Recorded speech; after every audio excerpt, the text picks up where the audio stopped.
L'activació econòmica i l'habitatge van tornar a ser alguns dels temes centrals de les 7 hores de plenari de Nou Barris. El públic va reclamar solucions als desnonaments i fins i tot, des de l'Associació de Veïns de Ciutat Meridiana, es va recuperar el manifest i la pancarta de Nou Barris Cabrejada diu prou. Que el 22% de desahucios menos. A ver, os recuerdo que solamente en una semana hemos tenido 11 desahucios en el barrio. O sea, me parece una cantidad grande. A ver, sí, se han aplazado simplemente. L'oposició va criticar repetidament que el govern no construeixi tots els pisos que es van prometre a la campanya electoral.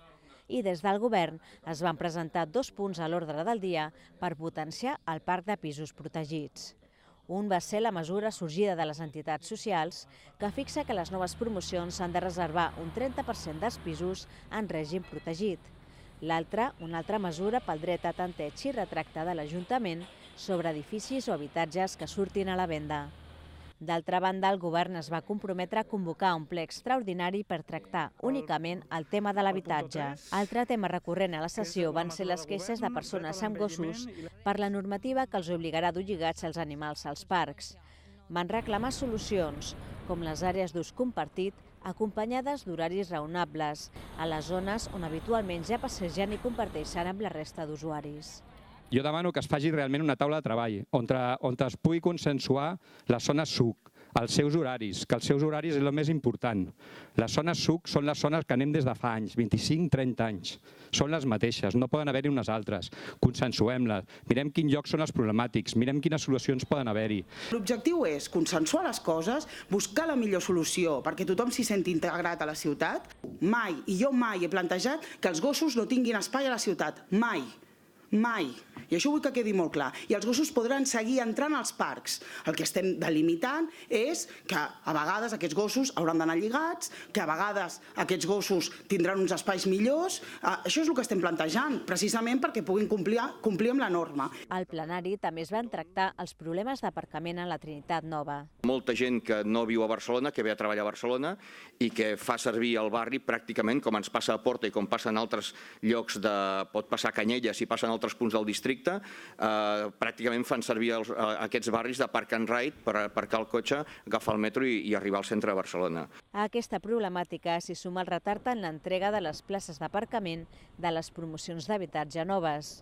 La proposta va ser aprovada, tot i que el govern va afegir que cal fer uns estudis previs. No es venga y se hace y se pone y se pintan unas líneas verdes y ya está, sinó que tot això s'ha de determinar una sèrie de qüestions. Primer, el parc mòbil que tens al barri, els cotxes de residents i els cotxes fluctuants i, per tant, una sèrie de dades que t'acabin de permetre dir, vale, hem de fer una àrea verda i l'hem de fer en aquest espai. També va ser debatut el carril bici de Rio de Janeiro, que recorre el tram entre el cementiri i el passeig de Valldaura per la calçada.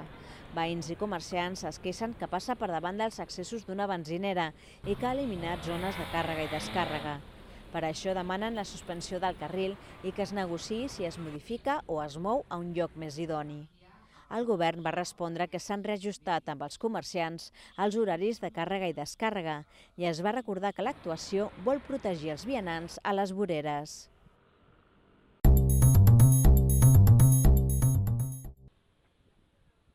Tres de cada 4 vehicles aparcats a Can Peguera són de gent de fora del barri. Segons l'Associació de Veïns de Can Peguera, en els darrers anys, les voreres estretes del barri han estat envaïdes per vehicles que ja no troben fàcilment aparcament a Horta, al Turó de la Peira o la Guineueta. El número oficial de cotxes censats al barri estan entre 350 i 400.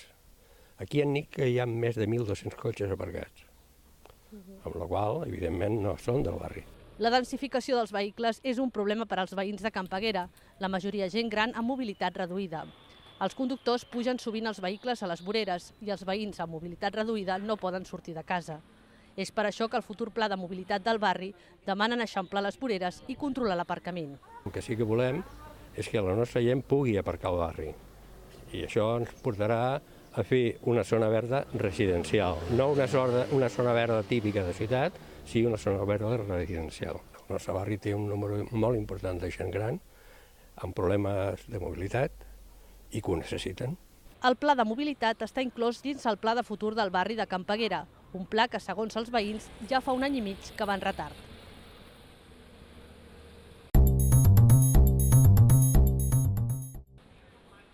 Fa 2 mesos, l'Ajuntament va presentar als veïns la proposta de crear una àrea d'esbarjo per a gossos a Can Sitjar, una iniciativa que vol resoldre els problemes de convivència que hi ha als jardins de Can Xiringoi i que té el suport de 2.000 signatures dels Amics dels Gossos i l'Associació de Veïns del Barri. És un espai d'aproximadament uns 700 metres quadrats, estaria totalment adequat amb grades, tancat, en herbes oloroses perquè no contaminés els altres i ens han promès una neteja de 2 cops a la setmana. La notícia, però, ha agafat per sorpresa els comerciants i alguns veïns de la plaça. Ningú de la plaça sabia que aquí era la ubicació. Quan vam anar a parlar amb el districte ens van dir que això estava en període de licitació, amb la qual cosa no teníem ni possibilitat de fer al·legacions. Els comerciants asseguren que l'àrea de gossos perjudicarà els negocis amb terrassa. A més, afirmen que l'espai estarà massa a prop de l'àrea de jocs infantils. Obviamente habrá olores, falta de higiene, falta de limpieza. Nosotros nos dedicamos a la alimentación. Ponte en mi lugar. Aquí al costat mateix dels nens és una mica insoluble, donat que els nens traspassen, juguen a pilota, hi ha els gossos. El veig petit i diguem, pròpiament la localització i la ubicació no la trobo, idònia. Els veïns de la plaça proposen que es condicioni un espai per a gossos als jardins de Can Xiringoi, una alternativa difícil d'encaixar en un espai on al futur hi ha previst construir equipaments.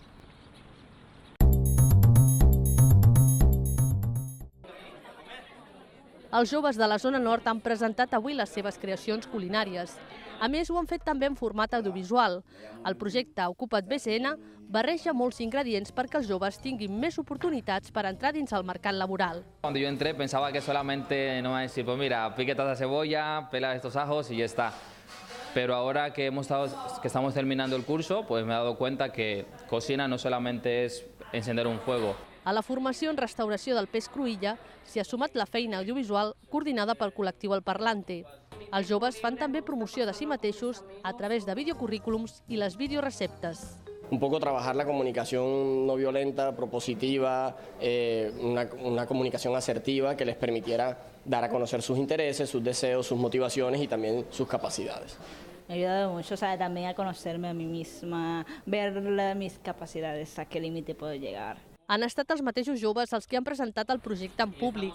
Ho han fet en un espai nou al barri, el Cruïlla al Punt, una escola i bar-restaurant per formar els joves, però que també pot donar-los un primer contracte laboral. Donem una primera oportunitat laboral als joves, és a dir, que els nois quan se'n van d'aquí no se'n van només amb un currículum, amb una formació, sinó que se'n van amb una formació i un contracte laboral. El restaurant, situat en un punt neuràlgic de la zona, vol convertir-se en un espai comunitari obert al barri.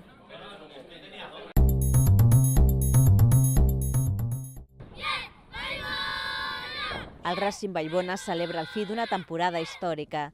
En un barri d'uns 1.300 veïns, entre les autopistes i el Besòs, els equips Alaví i Benjamí han pujat de categoria i el Prebenjamí ha quedat segon a la Lliga. Tot un èxit per una escola base que només té 4 anys de trajectòria formant futbolistes. El respeto hacia los rivales, el respeto entre compañeros, había niños que, por ejemplo, se enfadaban a la mínima y eso lo hemos trabajado bastante. Lo que ha venido siendo el respeto ante todo, el compañerismo. Cuando uno fallaba, apoyarlo, decirle que siga adelante, que la próxima marca. Y teníamos que entrenar mucho. Y ya cuando ya teníamos los 13 puntos de ventaja, pues fue mejor, porque ya no teníamos tantos nervios. Teníamos que esforzarnos un montón y era muy difícil de marcarles. Entreno muy duro, corriendo, esforzándonos, muchas cosas más. Aprender a chutar bien, pases inteligentes, jugar con los compañeros también, no pelearse. El Racing Vallbona juga en un centenar de nens i una nena que ha competit amb la selecció comarcal. Són 7 equips de futbol base, a més dels veterans i l'amateur. Miramos siempre por el club, por los niños y trabajar igual, la misma filosofía. Es lo que dice nuestro lema, desde 1965 fent club fent barri. Amb aquesta filosofia miren cap a la temporada vinent, amb la intenció de continuar fent créixer l'escola i el club.